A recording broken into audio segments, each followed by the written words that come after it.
Hello. It is Thursday evening. I'm out in the garden. It's just a better feel for me. So I hope you're enjoying. Look at all of our stuff that's growing in our garden of hope. Pretty cool. That's all food that we're going to consume as a family. And it's pretty cool because I'm watching all of the flowers bloom and grow because we're nurturing their roots. We're feeding them food and water, and they're starting to grow big and strong. And that's such a presentation of life right now, and how I can equate to what I'm looking at with my eating habits and food itself, and understanding that, things when we grow and nurture them, just eating a salad last night from our garden felt different. It tasted so good and so amazing to explore these new things as a family and eat these meals together at our table. So, welcome to the Garden of Hope.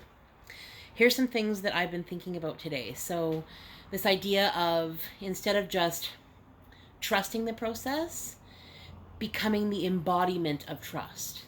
So that comes back to, what I was talking about yesterday about allowing things to emerge as opposed to pursuing them. So really, continually internalizing this journey with myself and getting, into and allowing and welcoming the answer as opposed to being ready and willing and searching out there for what the answer is.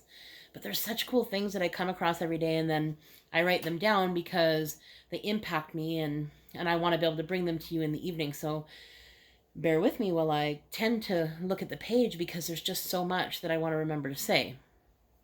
So today, someone said, change is life itself. Change is life itself. Because honestly, even though we may be going through similar things during our day, and we may have systems in place and structures in place that support us, there are general variances that happen, nuances that happen, and bring us to a new place and a new place and a new place and a new version and a new version and a new version of ourselves. And so even though nothing changes, everything changes. And that is that sort of dichotomy of life, and taking a look at something from that point of view, which is simply amazing to me. And what, a couple of weeks ago was stretching my comfort zone is now grown complacent. I'm now complacent in that place. And that although I had strategies 3 weeks ago that worked for me, that it's no longer working, and I'm looking at, isn't that interesting? That something that had such a profound trajectory changing moments, only a few weeks ago, at this point in time, the version that I've been called to grow into understands that that's part of the past, and that I'm looking forward to now what is in the future.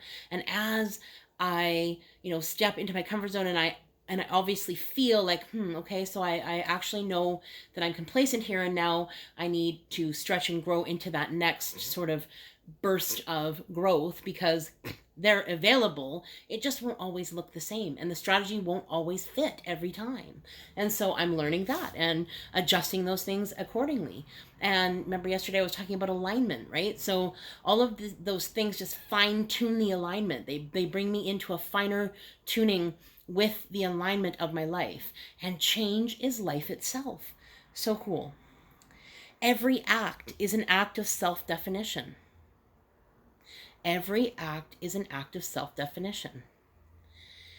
To express our true nature, our more identity, to experience our divinity. And so the idea is that although there are laws out there in the universe, that there are things that we ourselves need to define ourselves. So we have the compass for our lives, and it's not going to fit our neighbor, our cousin, our daughter, our son. It's not going to fit them because it's not meant for them, because it's not through me for you. It's through me, for me, by me, with me. All about me. Yours is all about you. That's the deal. Keep your eyes on your own paper, right? So when I continually experience the depth and the richness that I feel on a daily basis, when I dive into what is going to emerge from today's growth and leadership, what is today's lessons, what are today's insights, what things are going to get into the brain. What conversations am I going to have? What content am I going to be privy to? What things are going to flip a switch at some point in time, or add to the point where the switch is almost flipped.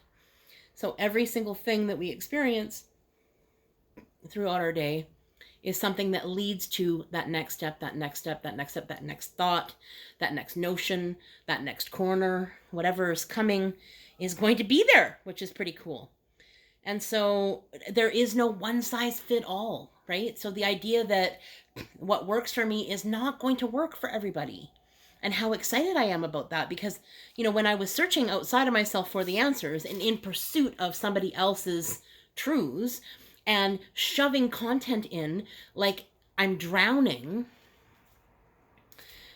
like literally, the things that I can equate to how I deal with food or have dealt with food in the past in my life, and what I'm taking a look at changing now and altering those ways of coping.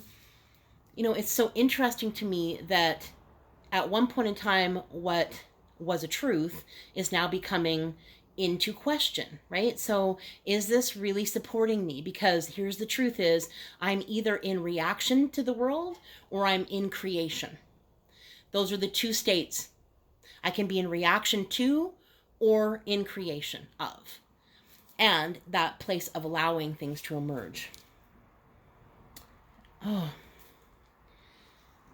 Yeah, God encourages us all to be the authority in our own lives. So the idea that we have our own answers. Therefore, when we're searching outside of ourselves and we're trying, for me, more content meant more knowledge, meant more, that I was going to finally earn this degree in life and be able to set out and embark and, have the success because I had gained all of the knowledge. And when I was having a conversation with my sister earlier, something that struck her last week, which when she said it struck me as well. So that's that ripple effect that happens, right? The golden thread that's woven between all of us.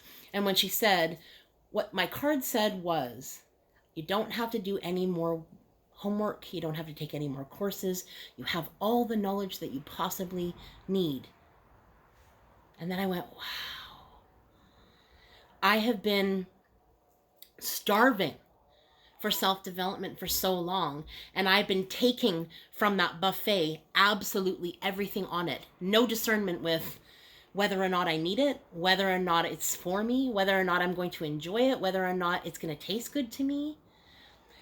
Instead of just piling these things on and then feeling like this content is constantly being crammed down my throat. Now, please don't get me wrong. I love what I'm doing right now. But today I had a bit of a epiphany around how I do one thing is how I do everything.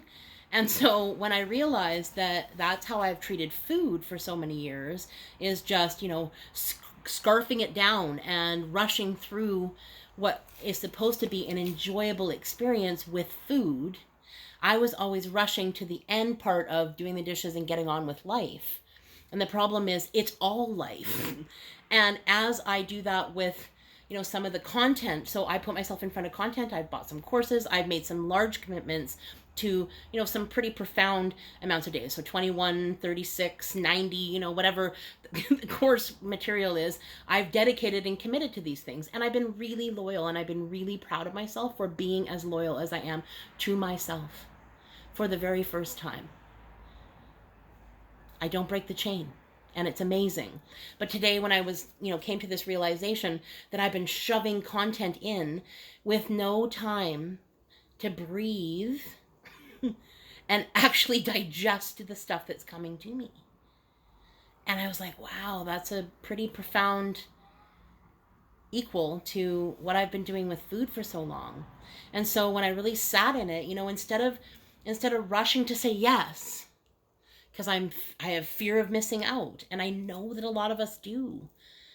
But instead of using my discernment and really searching inside for my own answers to come, I'm constantly jumping at things and, yes, I want to, and sign me up. And one of the things that I really like about myself is once I dedicate to something, I'm really committed. The problem with that is that I haven't thought through the commitment all the way through and followed it all the way through and played the tape out far enough, so to speak, so that I actually know what I'm committing to, instead of just the excitement in that moment of, oh, yes, that's a good idea, let's do that, I want to do that, sign me up. Or I volunteer, what the heck, how did that happen? I'm volunteering again for something. And I have too many yeses and not enough no's, and I know that I'm not the only one that experiences that for sure. Oh, what would it be like to hold all life as sacred? And so today we were exploring death, this idea of death, and what my idea of death has been, and watching a lot of people that are important to me die far before I think that they should have left. And a lot of them leaving with life left on the table. Life left to live. Their calling and purpose not quite in alignment. Their trauma unsought and unlooked at. Living from a place of fear and in that anxiety place. And what it caused was death came early. And so I've spent a lot of time in this fearful place of, oh my God, I'm going to die early. I'm going to have life that I have left to live. I've got a purpose to serve. I know that I'm not living aligned to that. I'm not taking care of my health in a very good way. Longevity of life sort of matters with those kinds of things. I have a lot of people that care about me, but I don't have a level of, or have not had a level and care about myself.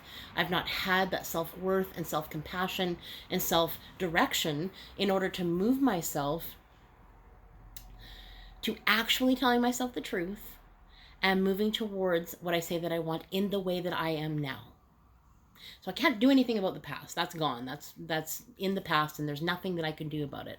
But what can I do? What will I do from this moment on? And I'm always at choice, and I get to choose whether I'm in reaction to life and life is happening to me and I'm reacting to it and I'm trying to sort that stuff out, or I get deeply grounded and rooted in the truth of who I am. And that starts to emerge in a way that strengthens my soul to share my gifts. I really believe that that's what we're here to do, is uncover our gifts and then give them away. And my life has always felt better when I am living in service. When I'm living in service to myself and others, I feel better about myself. I feel more fulfilled. I'm giving from a filled cup, instead of trying to, sort myself out with this empty feeling inside as I'm rushing around life. And, I'm reminded back in the day in my 20s, my sister and I were talking about this again today, about the fact that I was pretty intense. Well, not that I'm not intense now, but I certainly was intense with a lot of anger. And a lot of anger would come out in different ways, and it would get on to people. And it wasn't very pleasant for them, and it wasn't very pleasant for me, and it wasn't definitely very pleasant for everyone that was around me. And now, being able to mark and measure, I guess, the growth that I've had spiritually, so that it's not that the anger doesn't exist. It's that I don't utilize it as a weapon anymore. Certainly not to the degree that I had and was.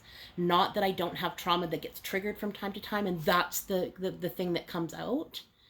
This chargy, like, don't get in my way, bull in a china shop, kind of don't piss me off, kind of Hulk Hogan, the Incredible Hulk. My family always says you have the capacity of growth when you're angry. And I have the capacity of growth in any stage, because I am a powerful presence. And I've been afraid to own that. I've been afraid to own that because I'm afraid of offending someone. I'm afraid of taking up too much space. I'm afraid. I've been afraid. And I say, I'm sorry. I can no longer accept that I'm afraid. I feel fear, and I'm going to move forward because it's what I'm called to do. And my next version, and my next version, and my next version, and my next version. And I'm going to continue to take steps because I deserve it. Everyone around me deserves it. And life on the planet, in my opinion, is a better place when I'm living more aligned to my truth, more aligned to my purpose, more aligned to what it is that I am here to do in this world. So my hope is that you have felt some love today. If not before now, please know that I'm sending it to you now. And that I hope that you found kindness today and experienced joy in some way, and maybe has some sort of release. Be kind to yourself and others out there. Love you. See you tomorrow.